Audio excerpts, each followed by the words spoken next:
কোরআনের ভিতরে আল্লাহ তাআলা জান্নাতে যাওয়ার সব কথাই বলে দিয়েছেন।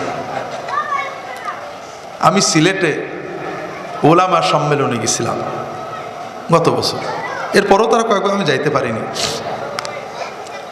সিলেট আপনারা জানেন আলেমদের মার্কাজ, সেখানের ইমামরাও বড় বড় আলেম, আর ওলামা সম্মেলনে অনেক কওমি পীর মাশায়েখ, অন্যান্য পীর মাশায়েখ আসছিলেন।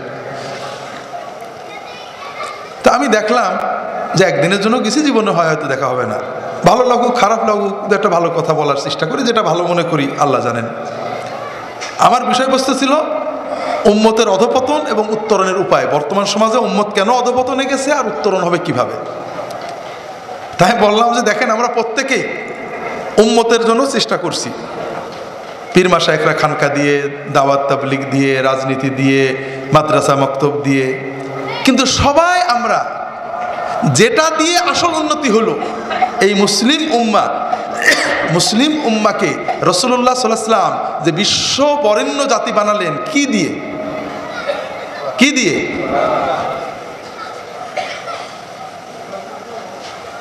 তারাকতু ফীকুম মা ইন তামাসসাকতুম বিহি লান তাদিল্লু বাদি কিতাবাল্লাহি ওয়া সুন্নাতি।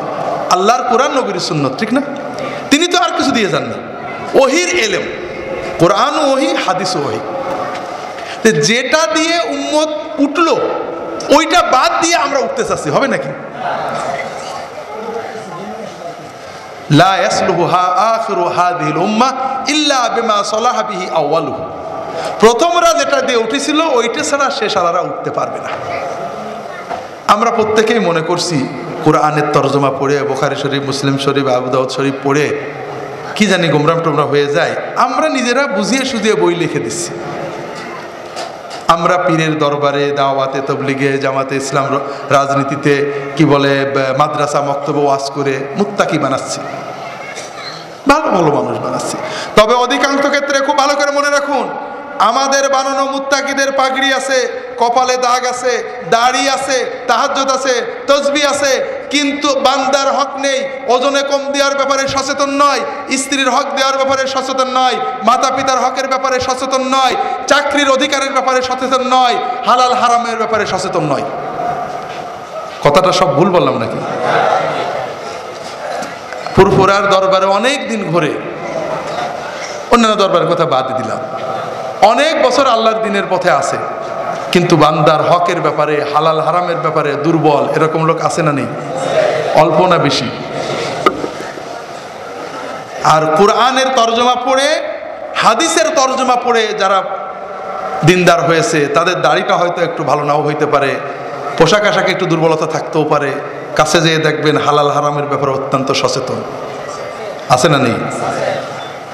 কারণ আল্লাহ কোরআনে বলেছেন, ইয়া আইয়ুহান নাস কাদ জাআতকুম মাউইযাতুম মির রাব্বিকুম ওয়া শিফাউল লিমা ফিস সুদূর। হে মানুষেরা, তোমাদের কাছে আল্লাহর পক্ষ থেকে ওয়াজ এসেছে এবং অন্তরের সকল ব্যারামের ঔষধ এসেছে। সেটা কি? কোরআন। এই জন্য ভাইরা, আমরা যদি, অবশ্যই আপনাদের বলেছি ফকিহ থাকবেন, আলেম থাকবেন, আমরা তাদের কাছে মসলা শুনবো, কিন্তু একজন মুমিন কোন ফকিটা ভালো ফকি আর কোন ফকিটা ভালো নয়, কোন হুজুর ভালো কোন হুজুর ভালো নয়, এটা বোঝার জন্য তার ভিতরে কোরআনের নূর জ্বালাতে হবে। কথা কি বুঝতে পেরেছেন? নইলে ইমাম চুরি করে নিয়ে যাবে, টের পাবেন না। যাই হোক ভাইরা, আমি আপনাদের অনুরোধ করব যে আপনারা অন্তত আজকে নিয়ত করেন। আমি কিন্তু আমার বই কিনতে বলছি না, বলছি নাকি? আপনারা সবাই যদি কোরআন পড়েন, আগামী বছরের আসার আগে কোরআনের তরজমা এক খতম পড়েন, আমার কোনো লাভ হবে? আমার কি কোরআনের তরজমার দোকান আছে নাকি? আমি কি কোনো তরজমা বাজারে ছাড়ছি নাকি যে ওইটা কিনলে আমার 2 টাকা লাভ হবে নাকি? তবে আমি একটা লাভের আশা আমরা করি, সেটা হলো আল্লাহ যখন দেখবেন যে সবাই খালি নিজের পীর সাহেবের কথা বলে, নিজের হুজুরের লেখা বই, নিজের মতের লেখা বইয়ের কথা বলে, এই একটা পাগল পাওয়া গেছে, আল্লাহর আমার কিতাবের কথা বলছে, যাই ওর গুনাহটা কিছু মাফ করে দিই, এই লাভের আশা করি। তো যাই হোক, আপনারা কোরআন পড়বেন, কোরআন পড়ার পাশাপাশি আলেমদের ওয়াজ শুনবেন। আল্লাহ কবুল করে নিন, আমিন। যাই হোক, কোরআনের ভিতরে সব জায়গায় জান্নাতের পথ আছে। একটা আয়াত আপনাদেরকে বলবো ইনশাআল্লাহ। আল্লাহ তাআলা কোরআন কারিমে বলছেন, আউযু বিল্লাহি মিনাশ শাইতানির রাজীম, ইয়া আইয়ুহাল্লাযীনা আমানুত্তাকুল্লাহ ওয়াবতাগু ইলাইহিল ওয়াসিলাতা ওয়াজাহিদু ফি সাবিলিহি লাআল্লাকুম তুফলিহুন। হে ওই সকল মানুষেরা যারা ঈমান এনেছো, তারা আল্লাহকে ভয় করো, আল্লাহর শাস্তি থেকে জান বাঁচাও, আল্লাহর দিকে ওসিলা অনুসন্ধান করো, আল্লাহর পথে জিহাদ করো। তাহলে মোট কাজ হলো 4টে। ঈমান, হ্যাঁ, তারপরে ঈমানের পরে কি? হ্যাঁ, আল্লাহকে ভয় করো, তাকওয়া। যেহেতু পীর সাহেবের দরবার, ওসিলাটা আগে আগে চলে আসছে, অসুবিধা নেই। 1 নম্বর হলো কি? 2 নম্বর তাকওয়া, 3 নম্বর ওসিলা, 4 নম্বর জিহাদ। তা আমরা বাংলাদেশের মুসলমানরা মোটামুটি যারা রাজনীতি করেন তারা জিহাদ নিয়েছেন, যারা পীরের দরবারটা তারা ওসিলা নিয়েছেন, ঠিক না? পুরো আয়াতটা পড়ে আমরা যারা পীর মাশায়েখের ভক্ত তারা ওসিলার উপরেই আলোচনা করি, আর যারা রাজনীতি করেন তারা জিহাদের উপরে আলোচনা করেন, ঠিক না? আর ঈমান আর তাকওয়া মোটামুটি আমাদের খুব একটা মাথা ব্যথা নেই, ঠিক আছে না? আপনাদের মজার কথা বলি, আমাদের দেশে শতকরা খুব বেশি হলেও 15 জন লোক দিনদার মুসলমান, ঠিক না? আপনারা যারা নামাজ পড়েন, রোজা রাখেন, যাকাত দেন, হালাল হারামের চেষ্টা করেন, সাধারণ মানুষের ভিতরে আপনাদের পার্সেন্টেজটা কত? খুব বেশি হলেও 15 হবে, ঠিক না? এরকম হবে। বাকি প্রায় 85 জন মানুষ দিনদার না, তারা মুসলমান দাবি করেন, নামাজ রোজার ধার ধারেন না, পড়লে মাঝে সাঝে ঈদের নামাজ পড়েন, হয়তো কেউ শুক্রবারটা পড়ে। আমরা যারা 15% দিনদার, আমরা যারা নিজেদেরকে দিনদার মনে করি, যারা 85 ওনাদের কথা বাদ, আমরা যারা 15% আমরা নিজেদেরকে দিনদার মনে করি, এদের ভিতরে নামাজ, রোজা, তাহাজ্জুদ, জিকির, তরিকা, তাসাউফ, দাওয়াত, তাবলীগ অনেক কিছু আছে। তবে দুটো জিনিস খুবই নড়বড়ে অবস্থা। কয়টা জিনিস? 2টা।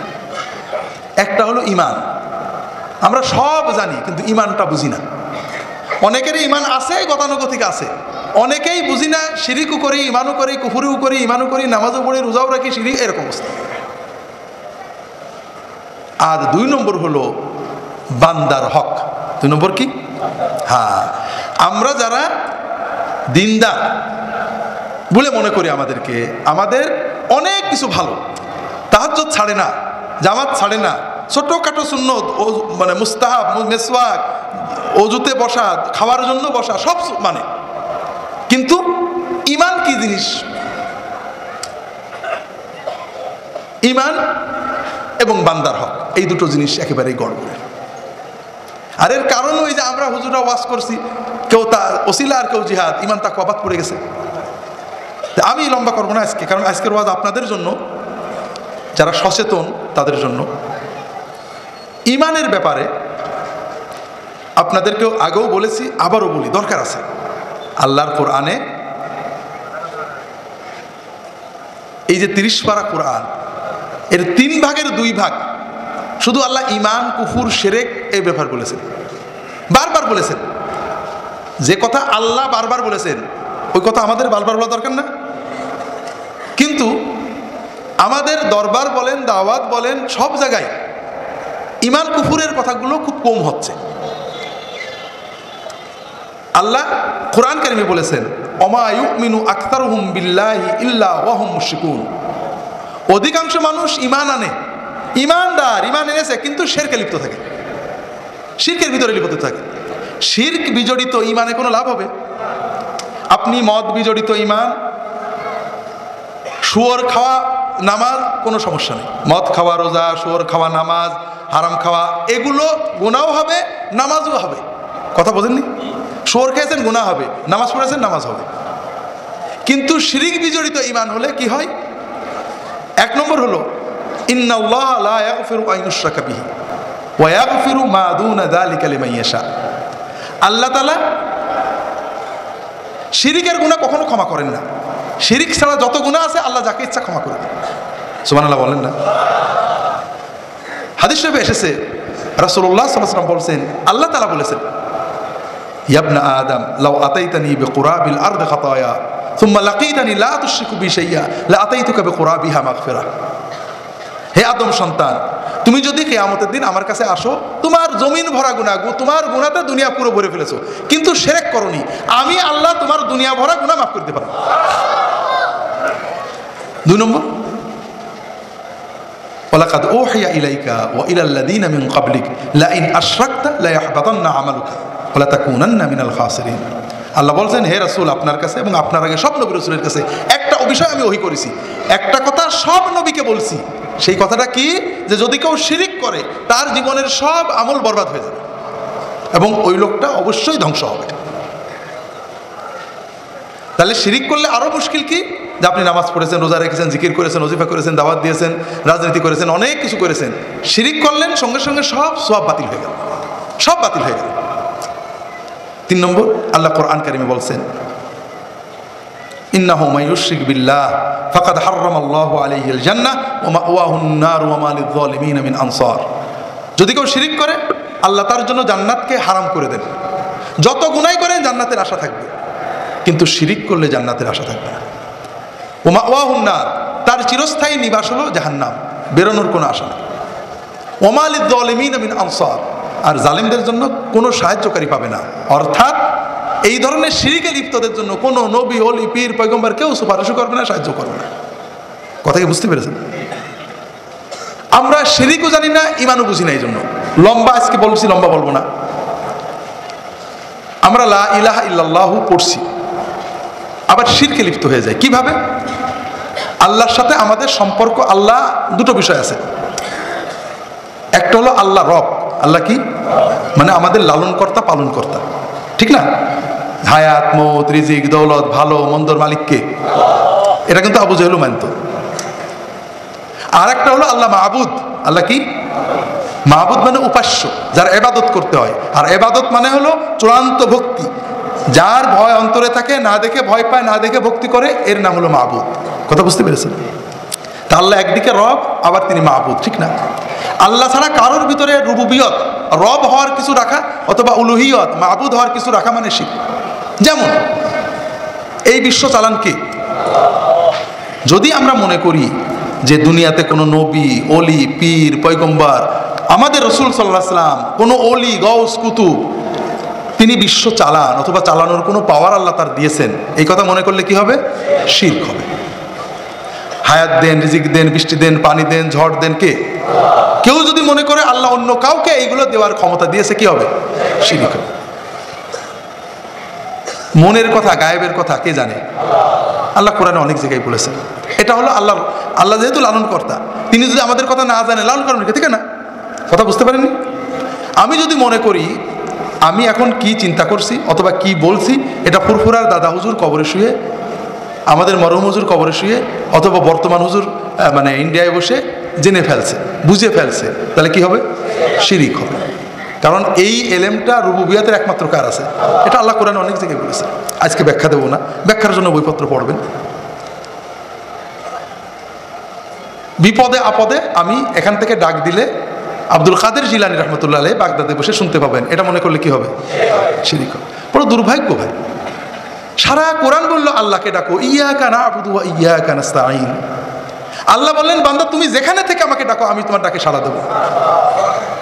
আল্লাহ রাসূল সাল্লাল্লাহু আলাইহি ওয়াসাল্লাম শেষ ওসিয়ত করে গেলেন, কিচ্ছু লাগবে না, ইহফাযুল্লাহ ইয়াহফাযকা, ইহফাযুল্লাহ তাজিদহু তুজাহাক। তুমি আল্লাহকে ধরে রাখো, সব ঠিক হয়ে যাবে। দুনিয়ার কেউ কিছু, জিন, ইনসান, ফেরেশতা, ওলি, গাউস, কুতুব, নবী, পয়গম্বর সবাই মিলে যদি তোমার ক্ষতি করতে চায়, আল্লাহর ইচ্ছার বাইরে পারবে না। আর সেই মুসলমান বিপদে পড়ে আরেকজনের ডাকে। আমি বুঝি না, যে মুসলমান বিপদে আল্লাহ ছাড়া অন্যকে ডাকে, সে কি মনে করে আল্লাহ এখন শোনে না, এরকম মনে করে নাকি? নাকি মনে করে আল্লাহ সে ওই হুজুর বেশি শোনে, সেরকম মনে করে না? কি মনে করে আমি বুঝি না। তো যাই হোক ভাইরা, এটা হলো অর্থাৎ আল্লাহর রুবুবিয়তের উপরে কোন রকমের কাউকে শরীক করলে কি হবে? শিরক হবে। এর চেয়েও বেশি হলো উলুহিয়ত, ইবাদত। আবু জেহেল রুবুবিয়তে বেশি শিরক করতো না, আমার বইয়ে পাবেন, কোরআনে অনেক আছে। ইবাদত, ইবাদত মানে আল্লাহর ইবাদত করা। নামাজ পড়া কি? সাজদা করা। ওই রকম ডাকা, ডাকাটা কি? সাহায্য চাওয়া কি? সাহায্য চাওয়া দুই রকম, একটা লৌকিক যেটা মানুষ পারে, ভাই আমার লাঠিটা দেন। এখানে কোনো মানুষের ভিতরে অলৌকিকত্ব আসে না, কিন্তু এখানে বসে আমি ডাক দিচ্ছি, দূরের থেকে শুনবে, গায়েবী ডাক শুনবে, এই ক্ষমতা একমাত্র কার? আল্লাহর। আমাদের সমাজে কিছু কারামতের কথা আছে, গল্প আছে, ঠিক না? হ্যাঁ, এটা তো আজকে আমার বলার ইচ্ছা ছিল না, তবু যেহেতু শিরকের কথা আসছে, আমরা আমাদের কোরআন এবং হাদিসের ওয়াজ না করে এই কারামতের ওয়াজ করে, আপনারা বলেন কারামাতুল আউলিয়া হক, এটা কোরআনেরও কথা না, হাদিসেরও কথা না, উলামাদের কথা। তার মানে হলো কোনো অলি থেকে যদি সহি সনদে কারামত প্রমাণিত হয় তাহলে বুঝতে এটা হইতেছে, এটাকে ইনকার করতে হয় না। কিন্তু কারামত কারোর ক্ষমতা না, ক্ষমতা কার? একজন অলি যদি সহি সনদে আছে, সুন্দরবনে বসে একজন লোক বিপদে পড়ছিল, উনি হঠাৎ বুঝতে পেরে খড়ম চাইলে মারছিলেন, যদি সহিও প্রমাণিত হয়, এর দ্বারা কি প্রমাণিত হয় উনি যে কোনো লোকের ডাক শুনতে পারেন? না। একটা প্রমাণ আপনাদের সবসময় বলছি, হযরত ওমর রাদিয়াল্লাহু তাআলা আনহু, তিনি মদিনার মসজিদে নববীতে বসে কয়েকশো মাইল দূরে সারিয়াকে বললেন, ইয়া সারিয়াল জাবাল, শোনেননি? তাহলে প্রমাণ হলো যে হযরত ওমর যে কোনো সময় ইচ্ছা করলে 500 মাইল দূরে দেখতে পারতেন, ঠিক না? না। তার মানে যে আল্লাহ ওমরকে যে সময় দেখাইছিলেন ওই সময় দেখেছেন, ঠিক না? এর প্রমাণ কি? হযরত ওমর রাদিয়াল্লাহু তাআলা আনহু এই ঘটনার মাত্র কয়েক মাস পরে মদিনার মসজিদে নববীতে নামাজ পড়ছেন, ঠিক ওনার পিছন থেকে একজন ছুরি মেরে দিল, উনি টের পেলেন না। কথা বোঝেননি? এই জন্য কারামত যদি সহি রেওয়ায়াত আছে বলবো হ্যাঁ কারামত, যেমন ওমরের এই ঘটনা সহি রেওয়ায়াত আসছে, বিভিন্নভাবে রেওয়ায়াত আসছে, ওলামায়ে কেরাম সহি বলেছেন, ইমাম সাখাবী মাকাসিদুল হাসানাই, শেখ নাসিরউদ্দিন আলবানী তার সিলসিলাতুল হাদিসে সহিহার ভিতরে বিভিন্ন বইয়ে এগুলোকে সনদগুলোকে হাসান বা সহি বলেছেন। কিন্তু তার মানে এই না যে ওমরের ক্ষমতা, ক্ষমতা কার? আল্লাহ। এই জন্য দূরের ডাক শোনার ক্ষমতা একমাত্র কার? আল্লাহ। রাসূলুল্লাহ সাল্লাল্লাহু আলাইহি ওয়াসাল্লাম অনেক সময় অনেক বিষয় দূরের কথা বলে দিয়েছেন, আল্লাহর ওহীর মাধ্যমে জেনেছেন। তার কি সাহাবীরা কি তার কাছে যে দূরে যখন বিপদে পড়েছেন তারা কি নবীদের সাহায্য পেতেন নাকি? না, আল্লাহকে ডাকতেন। তো যাই হোক, তো এই জন্য ভরসা হবে একমাত্র কার উপরে? আমি যদি বলি আল্লাহ এবং তার রাসূল ভরসা, কি হবে? শিরক হবে। যদি বলি পীর সাহেব আমার দিকে নেক নজর রাখছে, কি হবে? পীর সাহেব ফুরফুরায় বসে আমার হুজুরের কাছে ফোন করেছে, ঝালকাঠির এক খুব ভক্ত ছিলেন, বোধহয় মারা গেছেন বেচারা, খুবই মহব্বতের মানুষ। হুজুর আমার দিকে একটু খেয়াল রাখবেন, খুব বিপদে আপদে আছে। তোর বলছেন যে আমার নিজের কপালটা, নিজের চোখটা কোনোদিন দেখার সুযোগ হলে না আয়না ছাড়া, আর আমি তোমার ওইখানে খেয়াল রাখবো, আল্লাহ কি কানা হয়ে গেছে নাকি? আল্লাহ ডাকো। কি অবস্থা মানুষের! হুজুর এখানে বসে ঝালকাঠিতে খেয়াল রাখতে পারে, এই চিন্তা করলে কি হবে? শিরক হবে। তার মানে আমরা মনে করছি আল্লাহ নাউজুবিল্লাহ বয়স টয়স হয়ে এখন দুর্বল হয়ে গেছে, এখন সব মানে বয়স হলে সবাই বাপ যেমন সে সম্পত্তি বন্টন করে দেয় ওরকম ব্যবস্থা হয়েছে, নাউজুবিল্লাহ। এই জন্য বলছিলাম পীরের কাছে পীরের জন্য যাবেন, আল্লাহ হওয়া শেখার জন্য, আর চাওয়া পাওয়া কার কাছে? আল্লাহর কাছে। যেটা